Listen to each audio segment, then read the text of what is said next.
안녕하세요. 하이리 교육연구소 정경숙입니다.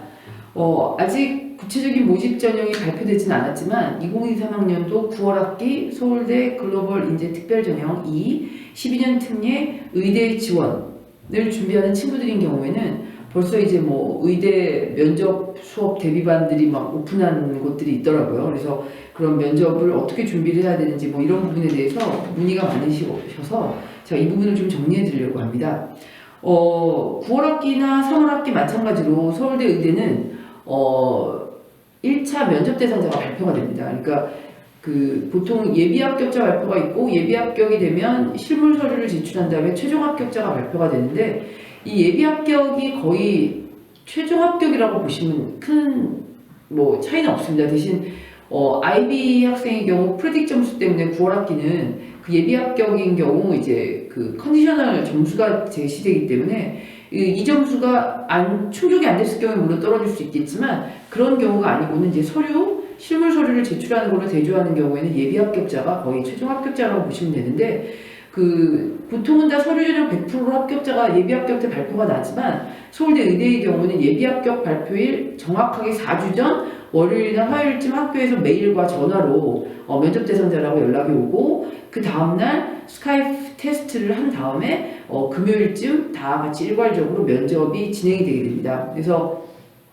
이 면접은 주변에서 아마 주변에 도대체 서울대 합격자가 있어요 물어봐도 찾기가 힘드실 만큼 정말 전 세계에서 정말 다 쟁쟁하게 준비한 친구들이 지원을 해서 한 2명, 3명 이 정도로 합격을 하거나 아니면 어떤 한 학기 때는 합격자가 전혀 없거나 이렇기 때문에 주변에서 실질적으로 면접 대상자가 된 학생을 만나기도 힘들고 그 면접 대상자들을 대상으로 면접을 지도시켜서 최종 합격을 시키는 경우도 거의 몇 명이 없겠죠. 왜냐면 한 학기 전 세계에서 2~3명 정도가 된다라고 봤을 때. 근데 다행히도 그런 친구들을 제가 다 어느 정도는 같이 매 학기마다 1차 합격까지 하고 면접 준비까지 같이 했었던 그런 또 훌륭한 학생들이 또 저를 찾아줘서 같이 준비를 했었던 어떤 좋은 기회가 있어서 어떤 이런 면접에 대해서 다양한 어떤 대비들을 좀 할 수 있었고 혹자들은 실질적으로 자신들이 이제 지도했던 학생들 중에 그런 케이스가 없기 때문에 또 그냥 물어 들었을 때 그냥 생물이나 화학이나 이런 전공 적성에 대해서 물어보는 게 아니라 그냥 이거는 준비해봤자 준비할 수가 없어. 그냥 인문학적인 어떤 그냥 아무것도 그런 게 나와가지고 그냥 순간적인 순발력을 물어보는 거야. 이런 식으로 안내를 해주는 곳이 좀 있으신 것 같은데 전혀 그렇진 않습니다. 인문학적인 논리력과 분석력을 12년 동안 해외에서 공부했던 친구들이 한국어로 된 지문을 읽고 그것을 짧은 시간 내에 요점을 파악해서 자신의 어떤 의견을 요약해서 정리하는 게 어떻게 그냥 순발력으로 되겠습니까? 준비를 하셔야 됩니다. 그래서 그런 준비들은 기본적으로 한국어 지문에 대한 이 친구의 어떤 파악 능력, 영어로는 분명히 잘하고 해외에서 충분히 다 많은 어려운 글들을 읽어봤지만 이걸 한글로 된 논리적이고 좀 어려운 지문들을 읽고 그것을 한국적으로 분석한 다음에 이걸 한국어로 논리적으로 이야기한다는 건 연습이 없이 순발력으로 될 수 있는 부분이 아니기 때문에 그 부분에 있어서는 제가 그전에도 말씀드렸지만 저희 고교 과정에서 배우는 수능 특강이나 수능 완성 그거 이외에도 굉장히 중요시 되고 있는 신문에서 나오는 어떤 논설이나 에세이 중에 많은 부분들을 발췌를 해서 친구들과 그 부분들을 같이 준비를 하고 있고 그게 준비 없이 혼자 준비할 수 있고 준비 없이 그냥 순발력으로 된다라는 건 지도를 안 해보셨기 때문에 하실 수 있는 말씀이 아닐까. 그래서 그거는 꼭 누군가의 도움을 받아서가 아니더라도 이런 방식으로 자기가 주도적으로 학생들이 준비할 수 있도록 도와주셔야 됩니다. 그래서 서울대 의대 면접은 어떤 IB 생물적인 지식이나 LLL 패스트 페이퍼의 어떤 내용을 물어보는 것들은 아니지만 그래서 또 당연히 그런 수업만을 진행하신 분들 입장에서는 서울대 의대를 그건 준비 안 해도 돼. 내가 준비시켜줄 게 없어. 라고 당연히 말씀을 하시겠죠. 생존생이나 과학선생님이신 경우에는. 하지만 이거를 전반적으로 어떤 논술이다, 면접이다, 어떤 인터뷰다라는 개념에서 컨설팅을 하는 입장에서는 이 부분을 철저히 준비를 해야 되는 부분이라는 걸 분명하게 말씀드리고 싶습니다. 반면에 연대의대 같은 경우는 12년 특례는 면접이 없어요. 대신 3년 특례는 문제가 미리 주어지고 거기에 대해서 1분 이내로 요약을 해서 동영상을 업로드하는 건 맞습니다. 근데 이게 3년 특례랑 12년 특례가 또 혼동이 돼서 잘못 안내하신 경우도 있는 것 같은데 12특은 소리 100% 전용이고요. 3특은 영상 업로드가 맞지만 저희가 지금 지난번 지원해 봤을 때 3특 지원자가 그 영상 업로드로 얼마만큼 과연 변별력이 있었을까?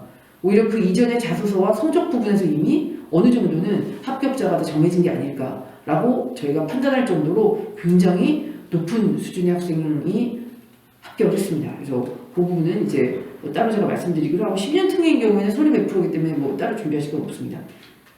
그 다음에 성균관대 의대가 문제가 그렇게 어렵지 않았었는데 지난번 성균관대 의대 문제가 서울대 의대 면접이랑 비슷해졌습니다. 그래서 이 부분도 조금 심화적으로 제가 이거는 아마 각 의대의 기출문제 분석을 하는 영상을 한번 제가 올려드릴 생각인데 일단 저희 쪽 준비하는 학생들이 좀 지원 준비가 끝나고 제가 좀 그건 미리 말씀드릴 수 있는 부분이 아니어서 그건 좀 끝나고 마무리해서 좀 요약을 해드리도록 하겠습니다.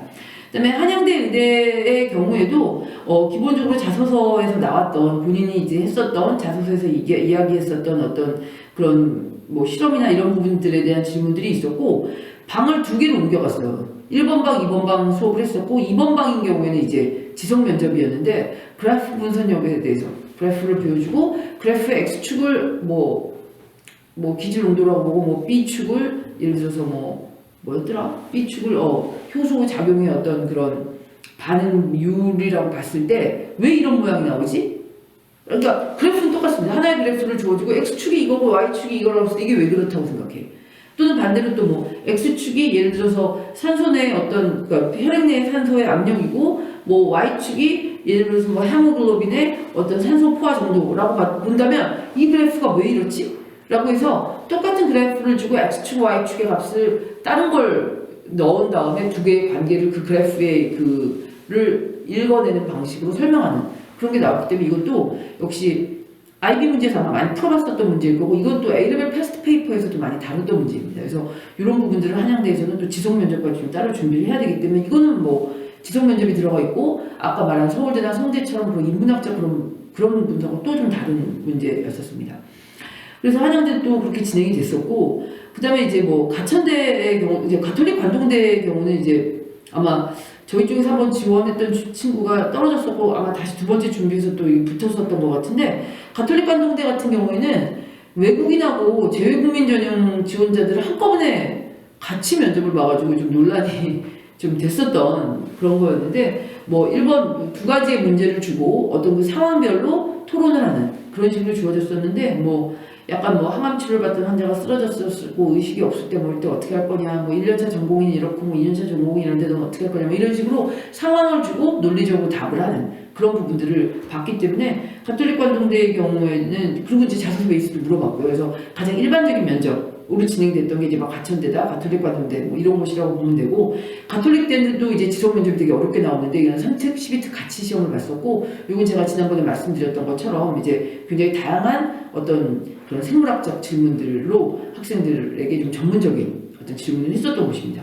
전반적으로 의대를 다 봤을 때 과연 그러면 이제 과학이다 생물이다 뭔가가 그런 문제가 포함되어져 있는 곳들은 당연히 과학 선생님이나 이런 분들이 의대 면접 준비를 시켜주실 때는 내가 해줄 게 있어 라고 생각을 하시고 서울대나 성대처럼 인문학적 그런 부분에 대해서 내가 과학적으로 너한테 설명해 줄 게 없어 라고 아마 말씀을 하시는 거겠지만 이런 각 의대별 특성에 따라서 특히 서울대 의대는 12특 대상자인 경우 한국어로 된 교재가 아니라 해외에서 영어로 된 교재를 이수한 친구들이기 때문에 반드시 우리나라 한국 고등학생들이 고등학교 3년 동안 읽어나갈 수 있는 수준의 어떤 한국어 독해 능력과 논리력 그리고 그 논술 능력을 단기간 내에라도 높일 수 있는 그런 수업들이 반드시 선행돼야 된다는 거 그것들은 반드시 알아주셔야 될 것 같습니다. 그래서 이 부분을 다른 건 몰라도 서울대 의대 면접 준비를 혼자 할 수 있다라고 생각하시는 건 그건 좀 오산인 것 같고 좀 어려운 지문들의 그런 한국 학생들의 한국어로 된 문장에 대한 어떤 논리적인 어떤 분석력을 키울 수 있는 그런 수업들이 같이 추가되셨으면 좋겠습니다. 우선 그 서울대 의대 지금 저희 지원 준비를 하고 있고요. 그다음에 서울대 의대 면접은 그래서 언제부터 준비되냐면 면접 준비는 저희 중에서도 지금 9월 학기 아직 모집 전형이 나오지 않아서 자소서 문항이 다 정리되진 않았기 때문에 지금 현재 이제 자소서 작업을 계속 진행하면서 저희 자체의 솔문지로 계속 작업을 진행 중이고, 자소서가 완료되자마자 바로 면접 준비가 저희는 들어갈 겁니다. 물론 아까 말씀드린 것처럼 예비 합격 발표 4주 전에 연락이 오기 때문에 그때 연락받고 면접 준비를 하기 너무 시간이 짧기 때문에, 물론 1차 합격 갈지 안 할지 모르는 상태에서 면접 준비를 과연 해야 될까, 집중할 수 있을까, 그런 부분은 있으시겠지만 어느 정도 서울대 의대를 지원할 만큼의 어떤 성적이나 이런 부분에 대해서 자신이 있으신 분들은 자소서가 완성되는 대로 바로 면접 준비를 시작을 하셨으면 좋겠습니다. 아무튼 저도 역시 뭐 지금 제가 다 낱낱이 다 보여드릴 수 있는 상황은 아니고, 이런 어떤 의대 기출문제 같은 것들은 당연히 각 의대가 그 판권, 소유권, 지적 재산권을 다 가지고 계신 거기 때문에 제가 이렇게 막 공개를 할 수는 없습니다. 하지만 적어도 어떤 부분을 어떻게 도움을 드리면 되는지에 대해서는 저희가 어떻게 간접적으로라도 계속 지속적으로 안내를 드릴 거고, 저희 지도학생들 같은 경우에도 제가 지금 계속 꼼꼼하게 이 지금 이번 교재에 대한, 이번 면접 지도에 대한 그 교재 준비가 끝났기 때문에 그걸 차분히 어떤 식으로 준비할지에 대해서 개별적으로 같이 준비하도록 하겠습니다. 네, 감사합니다.